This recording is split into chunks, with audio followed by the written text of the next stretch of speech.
So good day, everyone. My name is Javier Vázquez Corral, and I am an associate professor at Autonomous University of Barcelona and a researcher at the Computer Vision Center, also in Barcelona. And I am also one of the special topic chairs for the Colonial Imaging Conference of this year, and a past general chair of the London Imaging Meeting. On behalf of the IS&T, it's a pleasure to welcome you here today. And before we begin with the seminar, I would like to take a moment to tell you about IS&T. So the Society for Imaging Science and Technology brings together researchers and practitioners both in industry and in academia, but also in government and cultural heritage from across the globe. As we can see here, how we have people from any part of the world. So the idea of this society is to advance imaging across different applications that goes from capture through image processing to display and output of images. What makes IS&T unique is the dedication to creating welcoming spaces that are good for both colleagues in industry and in academia. And that's also very good for the students that they try to learn about professional opportunities and resources. Following this line, IS&T offers a number of conferences and publications in which you can showcase your work. So the ones more related to these seminars are, for example, CIC. So CIC has been there for nearly 30 years, and it's where IS&T has tried to bring color scientists together in order to report on research in the field, to debate the standards, to share experiences. And it has evolved as, of course, in 30 years, the technologies have been modified from printed product to nowadays displays or XR. This year, CIC, it's taking place next week from November 1st to November 4th. And there are short courses that has been offered for the 2 weeks before the technical program, and we encourage you to look at the program because everything that has been happening, it's recorded, and you can, if you register, you can also attend them. And also, apart from the traditional keynotes, talks, and posters, CIC also offers a series of workshops and different online activities that are designed for the discussion and exchange. Also, another event that may interest all the people that it's in this seminar is the Electronic Imaging Symposium, which offers a really breadth of topics that goes from sensors to image quality, XR, or automobile applications. And finally, before starting today's program, I want to remind you that there are one more seminar this year series that will take place on November 17th, and that you can view the recordings of this seminar and the previous one, and also the last year student ones by visiting the Best Student Research webpage on the IS&T website. And now if we go to today's program, today's speaker is Vincent Duveiller, who won the CIC 28 Best Student Paper Award for the paper Reflectance and Transmittance of Flowable Dental Resin Composite Predicted by the Two Flags Model on the importance of analyzing the effective measurement geometry. So Vincent, it's a second-year PhD student studying the reproduction of the appearance of teeth using translucent dental composite resins. And his research focuses on the study and implementation of optical models, the spectral measurement of reflectance and transmittance factors, and the optical properties of different translucent materials. So I will now give the word to Vincent, and please stay, and after Vincent's presentation, we would like to open the floor to discussion. So with this, I just get that Vincent starts the presentation. Thank you very much, Javier, for the introduction. And I would also like to thank IS&T for giving me this opportunity to present my research on how to predict the spectral reflectance and transmittance of dental resins. Can you all see my slides? Yes, we can. Yes, we can see it. Okay, perfect. So first, let me give you some details about my background. So in 2020, I graduated from an engineering degree in optics and from a master's degree in advanced imaging and material appearance from the Monnet University in Saint-Etienne in France. During my master's study, I conducted a project on the color mixing laws in textile. I also did an internship in which I implemented optical models for the prediction of spectral reflectance of 3D printed objects at the Fraunhofer IGD in Philippe Urban's team. I applied two flux models to dental materials, which corresponds to the study that was presented at CIC 28. And at the end of my master's study, I did an internship during which I made an optical system with panoramic vision in the infrared at Onera. I started my PhD in October 2020 on the subject of appearance reproduction using composite materials in the dental field under the supervision of Mathieu Hébert, Raphaël Clerc, and Sophie Jost at the Huber-Curien laboratory in Saint-Etienne in France. For my thesis, I closely collaborate with Jean-Pierre Salomon and Professor Jacques Lalevée from the Institute for Material Sciences, and they are specialists in dental materials and in the formulation of new composite materials. And then I collaborate with Professor Cresci and Ardu from the Geneva University, and they are clinician dentists. So nowadays, when a dentist has to create a repair for his patient, he and the patient obviously want the repair to be invisible. So to do that, the dentist must select a material which color or appearance will match the appearance of the tooth of the teeth of the patient. But to do it, he only has his naked eye. So he uses a shade guide to do the matching, but depending on the vision of the dentist, it can lead to imperfect or imprecise repair in terms of appearance. Therefore, there is a need for a more accurate method and an automated method. But recreate the appearance of a tooth is not easy. For that, you need to handle the different components of appearance, thereby the color, the gloss, the translucency, and the texture of tooth. We also need to account for the fluorescence of dental materials, which is not represented here. So in the long run, we would like to have a device to measure all the different components of the appearance from the tooth of a patient. And then using a database of dental materials, we want to be able to identify a material or a combination of material which will make a dental repair indistinguishable from the teeth of the patient. For this goal, we want to use only simple optical devices so that they can be used by any dentist, and therefore the optical model that we will implement need to be in line with the set devices. So far in my PhD thesis, I have only worked on the color aspect of the appearance, and the other components will be studied later during my PhD.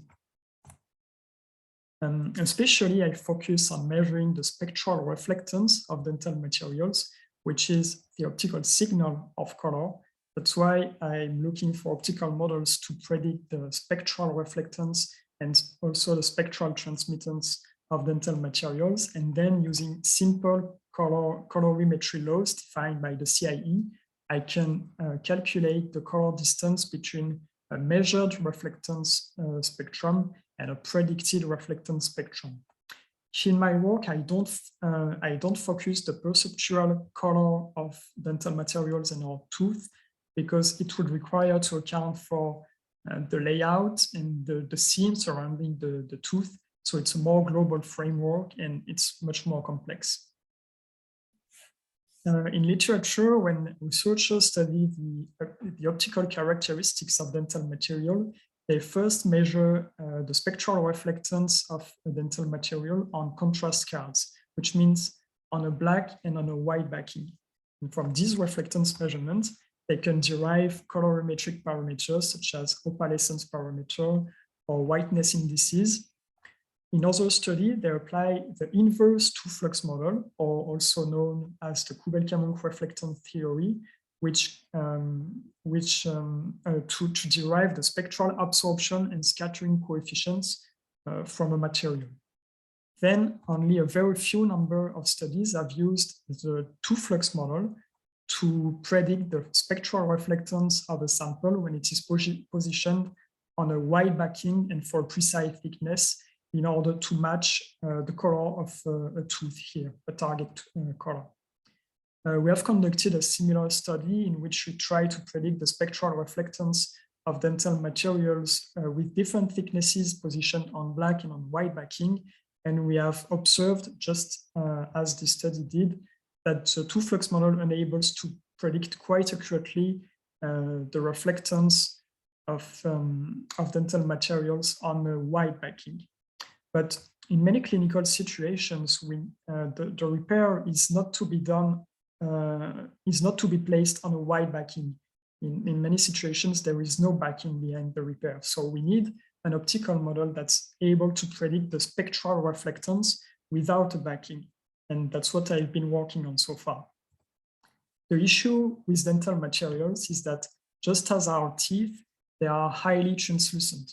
Translucency means that the light can travel a long distance inside the layer without being absorbed or scattered. Translucency is a huge problem when we want to measure the optical characteristics of dental materials, because simple optical devices based on an integrating sphere, they are suited to measure highly scattering materials or transparent materials, but not for translucent materials. And furthermore, the optical models like the two-flux model, they consider a highly scattering layer and not a translucent one. So in the next couple of slides, I will explain you in detail why translucency is a problem for measuring devices based on an integrating sphere and how we accounted for it in our optical models for predicting the spectral reflectance and transmittance of dental materials. Here, let me show you a flux diagram which corresponds to the hypothesis of the Kubelka-Munck model. The Kubelka-Munck model describes the scattering of light inside a layer of a given thickness and at any depth inside the layer. The edge effects here are neglected in the model. The model assumes that the illumination is diffuse, which means that we need an integrating sphere to illuminate the layer. Then some part of the flux is backscattered here inside the layer. And the model assumes that all the reflected flux is collected by another integrating sphere. Now, in real life, such a device is not feasible because the integrating sphere can only be used for the collection of the flux or for the illumination. So what we have are devices like this based on the 8D geometry, for example, or directional hemispherical geometry. This means that the layer is illuminated with a collimated beam of light, which hits the layer at an angle of 8 degrees from the normal of the surface. And then here D means that the reflected flux is collected by an integrating sphere. So such a device corresponds to this flux diagram. So we send a collimated light here. And if the layer is highly scattering, this collimated flux is diffused in every direction as soon as it enters the layer. And for this kind of material, the Kubelka-Munck model remains valid. The assumptions of the model are valid. Especially, we could illuminate the layer from any angle. And if it is highly scattering, the measured reflectance would still be the same. Now I want to convince you that the 8D geometry gives the same measurement as the D8 geometry, which means that we can illuminate the layer with an integrating sphere and then collect the flux with a detector which is looking at 8 degrees from the normal of the surface. In fact, the flux here that is collected is the same than the flux emitted in any other direction. So you can place your detector anywhere, the measurement would be the same. You can also convince yourself from it using thinking of the principle of the reverse path of light. In particular, for a highly scattering layer, you could also use a device with a bidirectional geometry, for example, a device with a 450 geometry, and you would get the same measurement, but it's only valid for highly scattering material. Now, here I show you the flux diagram corresponding to the measurement of a material which has an interface with hair here. This corresponds to the Hubel-Camus model plus the Sanderson correction. So basically, it's a two-flux model. The Sanderson correction accounts for the flux transfers at the interface of the layer, which are caused by the change of refractive index between hair and the material. These interface transmittances and reflectances are calculated using the Fresnel formula, and they depend on the geometry of illumination and the geometry of collection here. When the flux is totally diffused at the interface, like it is when the material is highly scattering, the Fresnel formula tells us that this internal reflectance here is 60%. So this means that most of the light is trapped inside a highly scattering layer which has interfaces. Now, one more time, I will show you that the AD geometry yields the same measurement as the DA geometry. So the geometry of illumination and of collection is changed. So these factors here, they change too. However, they are symmetrical, so we can show mathematically that the result from any of the two geometry yield the same results. Now, I will show you the reflectance measurement of a transparent material. So you can think of a window, for example.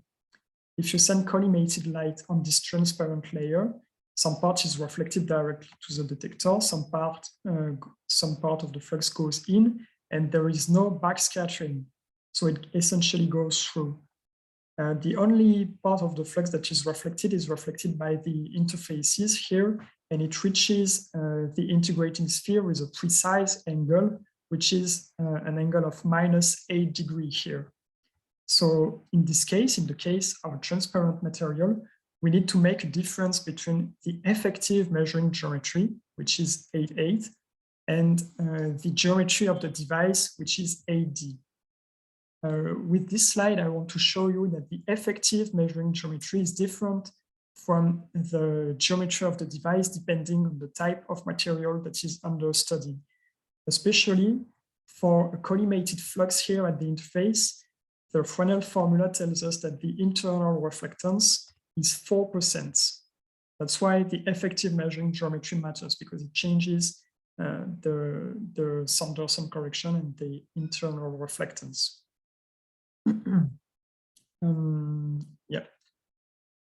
So one more time, let me show you that the AD geometry yields the same measurement. So we illuminate a transparent layer with an integrating sphere, but we only look at 8 degrees from the normal of the surface. And if you look at the flux that's collected by the detector, it only comes from the direction -8 degrees from the integrating sphere. So it's the same measurement. Now, I've shown you that the effective measuring geometry is what matters to calculate the internal reflectance, and it depends on the type of material that is under study. I have shown you two limit cases: the highly scattering material, for which the internal reflectance is 60%, and the transparent material, for which the internal reflectance is 4%. Now, the translucent materials is somewhere in between those two cases. We send collimated light here, and it is only very weakly scattered during its travel inside the layer. So what we get on the detector is some distribution of light, but we don't know how much the flux was scattered inside the layer. What we know for sure is that it was not totally scattered. So there is no perfectly diffuse light here on the detector. As a result, we don't know the effective measuring geometry, which is required to calculate the internal reflectance. That's the problem basically with translucent materials and the two-flux model. So in the paper that we published at CIC 28, we proposed a two-flux model, which we called a corrected two-flux model, in which we assume that the internal reflectance is 4%, just as in the transparent case. We then compared the results, the prediction accuracy of the standard two-flux model, so with an internal reflectance of 60%, and of our corrected two-flux model. So I will show you the results of this study later. Just 1 second. Remember when I told you that the two-flux model that the translucent dental materials were studied on black and white backings, and that studies of the dental field that predicted the spectral reflectance on a white backing. Actually, it's a clever trick because when you send collimated light inside the layer, as soon as it hits the white backing, which is a highly scattering backing, all the light is scattered in all directions inside the layer. So what we get on the detector is a light that was completely diffused, and therefore we know the effective measuring geometry, and it corresponds to the geometry of the device. So basically, that's why dental materials are studied on black and on white backing. But this does not change the fact that we need to be able to predict the reflectance without a backing, and the formalism that is used for this kind of study is not exactly the same as the formalism that we need to predict the spectral reflectance without a backing. From last year, I have also implemented a 4-flux model to try to improve the prediction accuracy for the reflectance and transmittance measurements. So the 4-flux model considers two separate components. The 4-flux model considers two separate components of the light, a collimated component, which remains collimated, and then a diffuse component inside the layer. And then the total reflectance is the summation of the two collimated and diffuse components. This is, with this model, we can give two different values for the internal reflectance here. One value which corresponds to the collimated part of the flux, and it's 4%, and another value which corresponds to the diffuse part of the flux, which ranges between 4% and 60%. Now I have presented you 3 different models: the standard 2-flux, the corrected 2-flux, and the 4-flux model.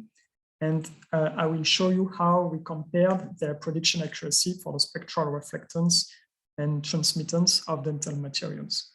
So we have measured the spectral reflectance and transmittance of several samples of dental material with different thicknesses, from 0.3 to 1.8 millimeter in thickness, using the color i7 spectrophotometer. This device has a D8 geometry. We selected the sample with thickness 1.2 millimeter as the calibration sample, which means that we used the reflectance and transmittance measurements of this sample to calibrate the optical models. So for the 2-flux model, we have analytical formula. And for the 4-flux model, we had to implement a fitting algorithm here. Once the models are calibrated, we can use them to predict the spectral reflectance and the spectral transmittance for different thicknesses, and then compare the predicted spectra with the measured spectra. For this, we use the CIE delta E 2000 color distance metric, which gives the distance between two spectra in the LAB color space. For this distance metric, studies conducted on dental materials have shown that the perceptibility threshold of our eye is somewhere in between 0.8 and 1.3 units, depending on the study. So basically, when the color distance between the predicted spectra and the measured spectrum is below this threshold, it means that the prediction is accurate. Now let me show you the results of our experiment. Here you can see the measured reflectance spectra and transmittance spectra for the samples with thickness 0.3, 0.9, and 1.8 millimeter. The red dashed curves here represent the predictions obtained using the standard two-flux model, which assumes that the internal reflectance is 60% as for a perfectly diffuse flux. And you can see here the color distance between the predicted spectrum and the measured spectrum. You can see that the red curves do not overlap the black curves, and the color distances are quite high. So this shows that the predictions are not so accurate. Here, the yellow curves represent the predictions of our corrected two-flux model, and you can see that they are much closer to the measured spectra. And here in green, you can see the predictions of our four-flux model, which in most cases are even better than the predictions of our corrected model. Now what I can show you is the color distance between the prediction and the measurement for each sample for both the reflectance and the transmittance. So that's what you see here for the standard two-flux model. I represented the perceptibility threshold here as found by studies on dental materials. And so basically a prediction is accurate when the color distance is below the perceptibility threshold here. And you can see that with our standard two-flux model, it's never the case. So this means that this model is not accurate. For our corrected two-flux model, you can see that the prediction has improved.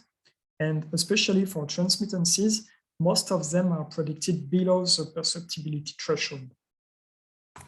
And here are the prediction accuracy of our four-flux model. And what you can notice here is that except for the thinnest sample, all other samples of dental material have their spectral reflectance and spectral transmittance predicted below the threshold. So this study has shown us that the standard two-flux model cannot be used to predict the spectral reflectance and transmittance of dental material. Our corrected two-flux model provided a big improvement in the accuracy of the predictions, but it was surpassed by the four-flux model, as this model in fact better describes the angular distribution of light. So this shows that we need to account as precisely as possible for the angular distribution of light, and especially at the interface, in order to calculate the internal reflectance here to obtain accurate predictions. So in the near future, we would like to improve our optical models by using the radiative transfer equation to calculate a value of the internal reflectance. The radiative transfer equation rigorously models the scattering of light inside a layer, and it would enable to calculate real values of the internal reflectance here. For this work, I collaborate with Arthur Gautron, another PhD student who has implemented the radiative transfer equation already, and he has very interesting results that were submitted to at Electronics Imaging in 2022. So I hope we can see you there too. Thank you very much for your attention. And now, if you have any question, please let's talk about it. So yes, so please can you activate the camera and we can start a floor for discussion. And if you have if anyone has any comment, any question to start with for Vincent? Anyone wants to? So Joab, you have raised your hand, so you can start. Yeah, I'm very interested in the subject because we are considering printing dental models in Stratasys. And the question is, how will things be different if I didn't measure a flat sample, but I measured something of the shape of a real tooth, like the Vita model, that will the measurement be different? And the second part of the question is, what procedure would you recommend for measuring an object or the shape of a tooth using the I7 instrument? This is a very relevant question, actually. You see that what I consider here in my work are only flat samples, which are the size of a coin. So it's a very simplified case. And if you have something that it's more similar to the shape of a tooth, it will obviously change the measurement, yes, because the thickness of the tooth varies depending on the point where you perform the measurement. That's also the reason why I want to have an optical model that's able to predict the reflectance for different thicknesses. For something that is the shape of a tooth,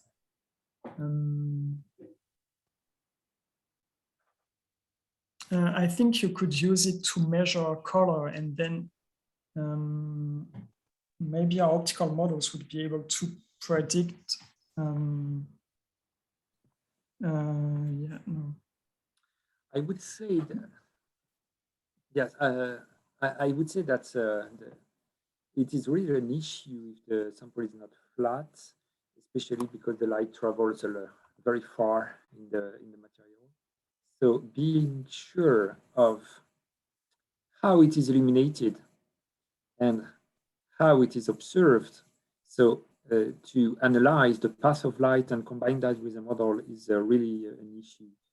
And I think that having some models calibrated from flat sample first, and then introducing the parameters that have been obtained from measurement into a simulator, a 3D simulator, would be the good way to do.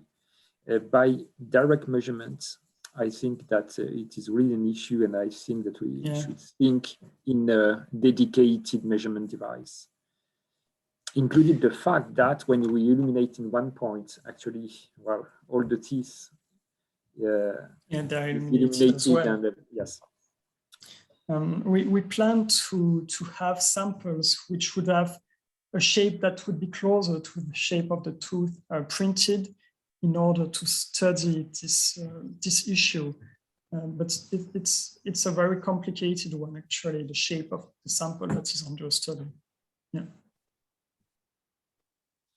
Maybe I don't know if Pablo. Yes, Pablo is still here. Pablo, are you still working on BSS or DF? Yes.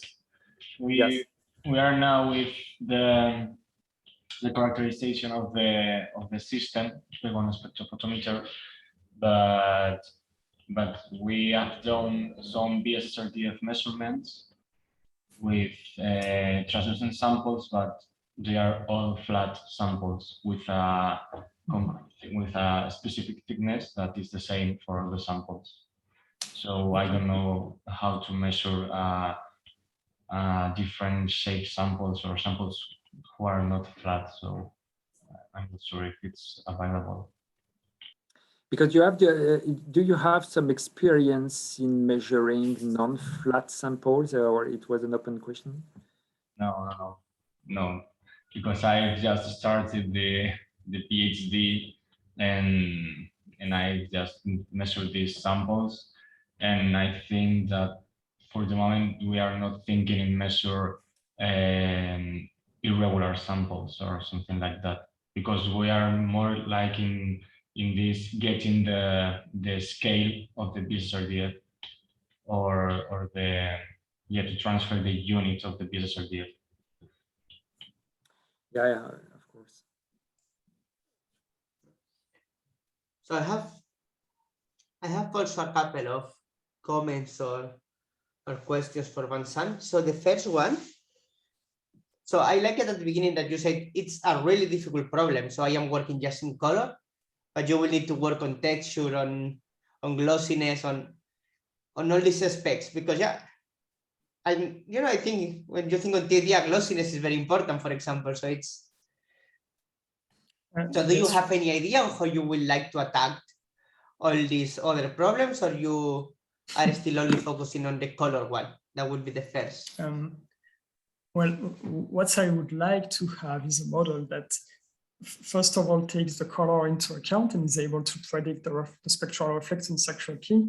Then I would like to adapt it to take the fluorescence into account. I think it's the next step. And yes, the gloss comes next, because it's a very important aspect of our teeth. And I think that in the literature of dental materials, it's the component of appearance that was the most studied, because it comes with the texture and how the composites are fabricated. And so how would I be able to account for it in my models? Actually, if I'm able to measure it precisely, I don't know if it's a big problem, as long as I don't add the problem of the texture of tooth, because teeth are not flat. But for flat samples, it might not be so difficult, because I can measure with the spectrophotometer, I can measure the specular components of light. So this means we would need an optical model that's able to predict the regular spectral reflectance and also the specular part of the spectral reflectance. Yeah, and then match it with the gloss. Maybe to pursue a little bit, of course, gloss is very, very important. There is one difficulty in the dental domain. The dentists say that when we measure the topology of the teeth, it is rough. But despite it is rough, it looks glossy. And it is because, well, there is always a layer of water on top of it. And it changes, the glossiness.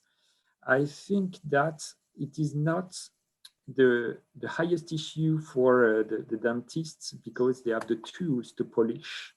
And we can assume that if the polishing of the repair and the polishing of the teeth is similar, probably that it will give the same, except if the refractive index of the teeth and the material are too much different.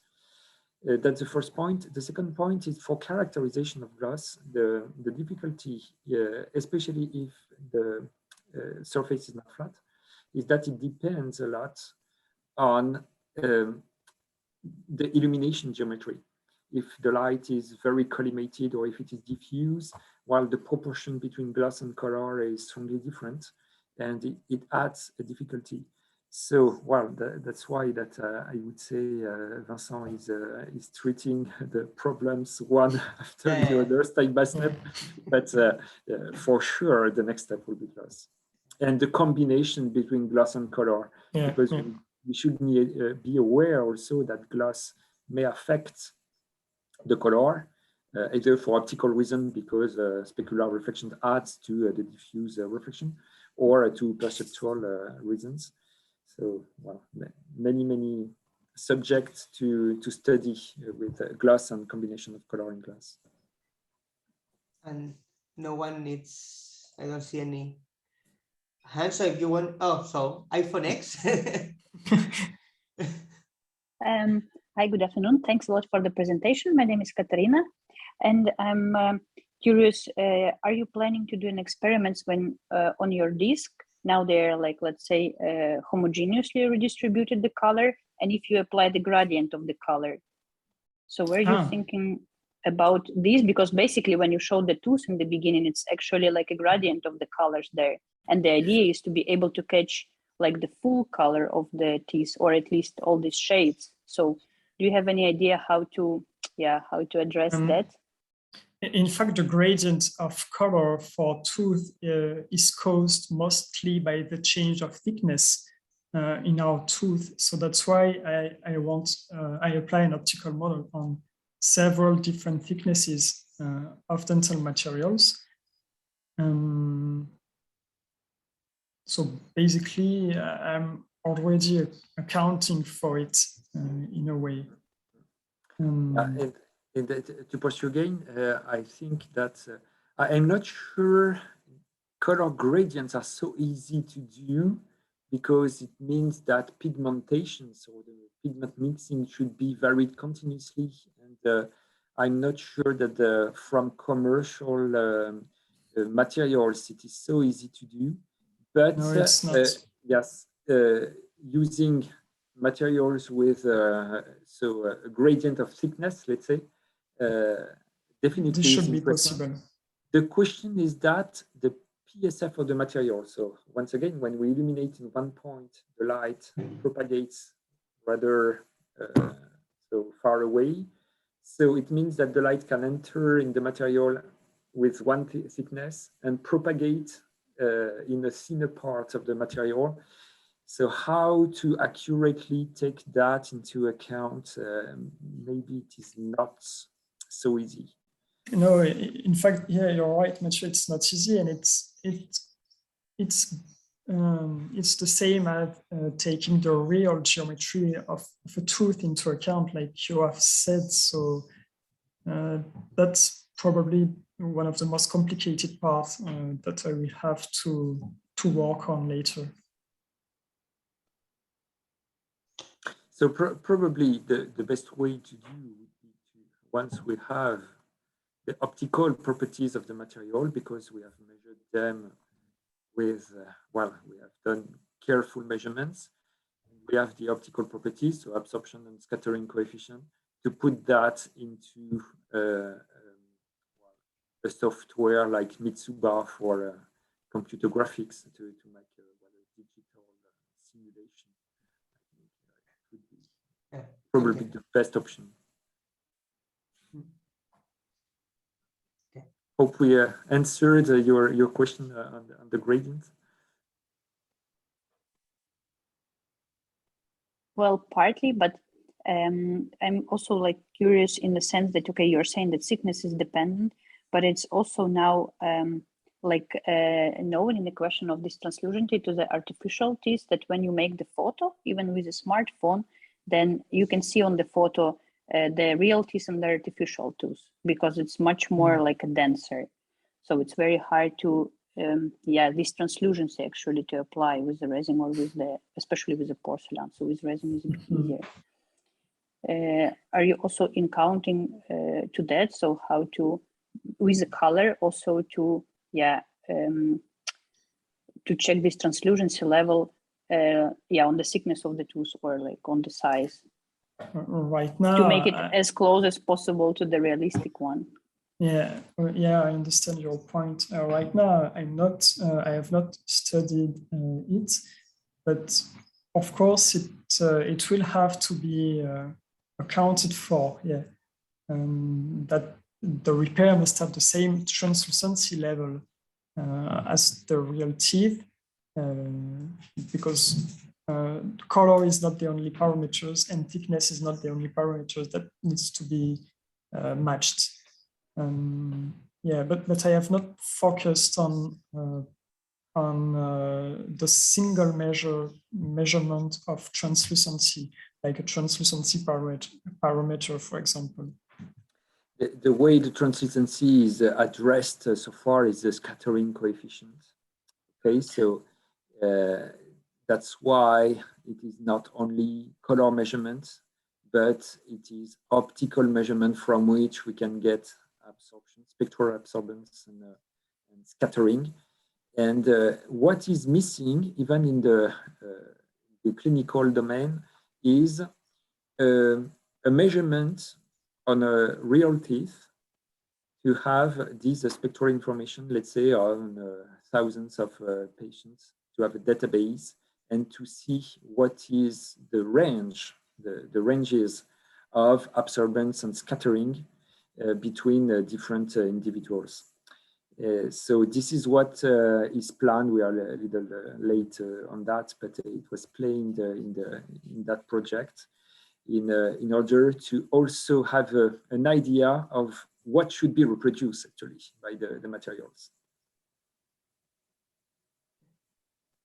Anyone else want to? Yeah. And sorry, based on the last comment, when you're saying that to measure the patient color, do you have an idea of these color matching devices? What would be the most like accurate one in measuring this color and or translucency of the patient tooth or teeth? Yes, we thought in the camera system, so hyperspectral camera. It is the only way to prevent edge loss effect if we measure teeth with a spectral photometer to avoid the fact, or to prevent the fact that if we illuminate in one point, the light spreads a lot. So if we collect the light at that point, we lose a lot of light, so that is edge loss. Well, either we need to illuminate very large to get in one point, but the spectrophotometers which enable that are bigger than a teeth. So what we think is an imaging system. We illuminate all the face, and we have a measurement in each pixel. So usually imaging systems are the good way to prevent or to deal with edge loss. And with a good hyperspectral camera, I think we can have some good information. We have the equivalent. Well, we don't have all the information that Vincent have with this sample, because he can measure reflectance and transmittance. And here with a spectral camera and the patient, we have only reflectance. So the information is a bit poorer, but at least it is good information to start. Okay, thanks a lot. Yeah. So David just has a question also, so you can just unmute yourself and. Yeah, my question is kind of a follow-on to the need to collect data from real teeth in terms of the range of color and gloss, et cetera, would that then further down the road enable this to become a diagnostic tool where it's discovered that, oh, a particular patient has a tooth that the color is outside of the normal range, and to alert the dentist that there might be something unhealthy? Or can most unhealthy teeth be visually spotted by a dentist just in practice? Whoa. Well, I think that the range of colors of teeth is already quite wide. And could such a device be used to detect anomalies? Actually, I have no idea about this. No, what I know is that color can vary in time. So the babies can have blue teeth, whereas it is yellower when we are older. So there are some variation, because actually teeth are alive tissues. Also, the demand from the clinical dentist is we have one tooth in front of us, and we would like to know which material we use. And actually, they can rely only on their experience and the materials that they have in their room. And they are not necessarily aware that the perception that they have in their room depends on the lighting, not only the color of the lighting or the spectral power distribution of the lighting, but also the geometry of the lighting, because depending on, well, if it is diffuse or directional, it can emphasize the gloss or the translucency or more or less. And all these issues need I think, some education for them, but before that, maybe some understanding from us. Thank you. Anyone wants to have a question or anything? If not, I will. Well, Geoff, please go ahead. Okay, I want to share my preliminary experience in this field. And it's just first few days of getting into the field, so don't treat it in too much seriousness. I have a similar instrument to the I1. It's just an older generation of the I7.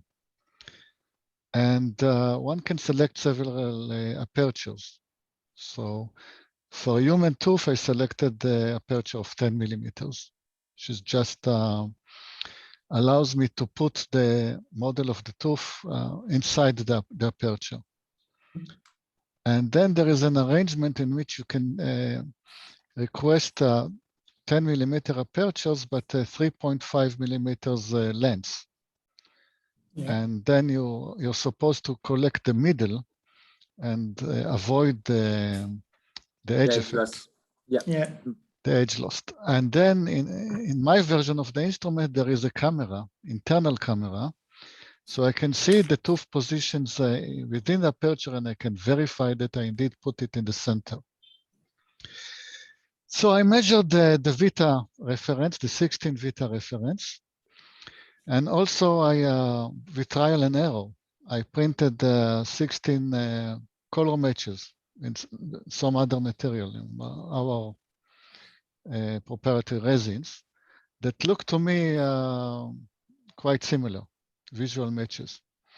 And I measured the visually matching tooth in the same instrument, the same aperture, and I was hoping to get the same measurement. To my frustration, it was not even close. So my experience is that even the best of spectrophotometers will not do. And indeed, one will have to resort to a calibrated camera of a sort. Mm-hmm. If anybody ever finds a procedure that avoids the use of a camera, then I will be very interested to know it. Okay. Yeah, that's the goal. I think that one possible reason for such a difference is that the geometry of illumination that you had when you observe the sample visually and the geometry of the instruments are very different.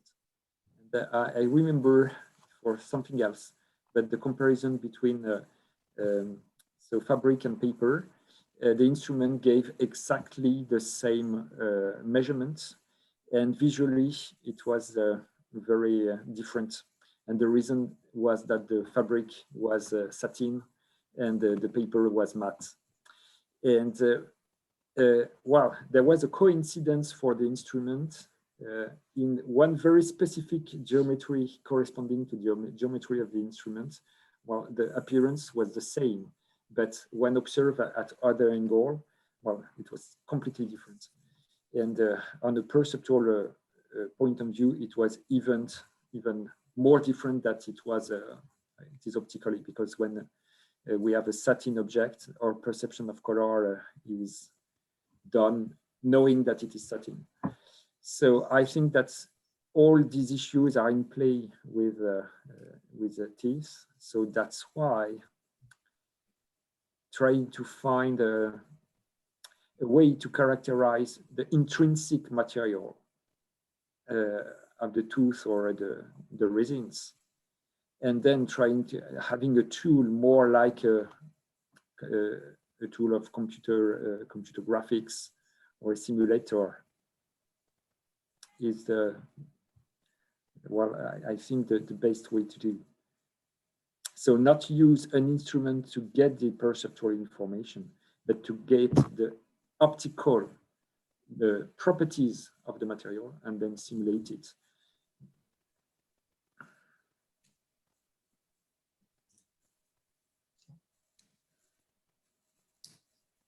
So does anyone wants to contribute more to the discussion? Anyone has any further? If not, I have just a last comment, because I am curious, because at the end, color in general depends on the content. So the colors that surrounds the teeth are important. So are you thinking on how to address that, or it's just the idea that the dentist just put the teeth in front of the other and you trust that they will be looking at the same scene? That Right. will be the right now, a short answer is no. I'm not thinking of taking it into account. In fact, if we are able to kind of isolate the tooth from the patient from its surrounding and measure its appearance, then we could recreate a tooth that will be placed in the same environment. So we hope that the matching will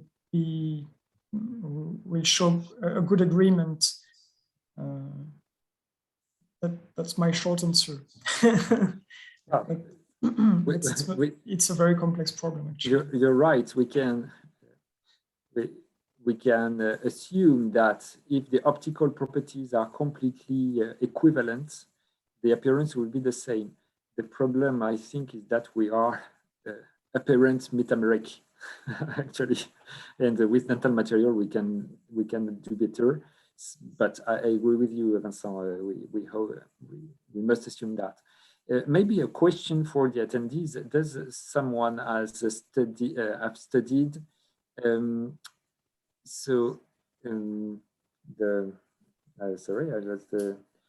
the simultaneous contrast on the face for, I don't know, for makeup, or because of course if we put some lipstick around on the lips, well, does it change the appearance of the tooth? That's a question.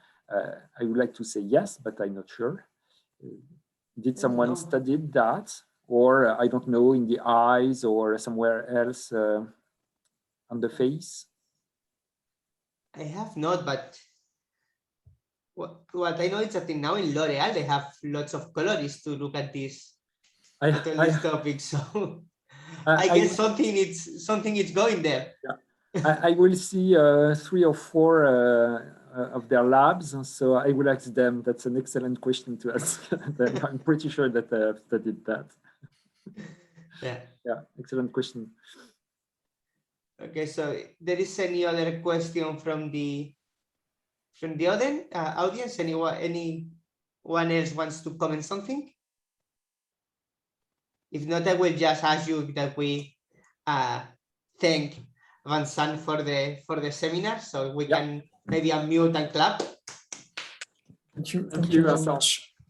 Okay, you have wants to say something? Okay. So it was a clapping. So thanks all for being today on this seminar. Thanks to Vincent for the very nice presentation and seminar, and I hope to see all of you in another time. Thank you very much. Bye. Thank you, and thank you for all IS&T team for organizing these seminars. That's very nice. Thank you very much. Thank you again.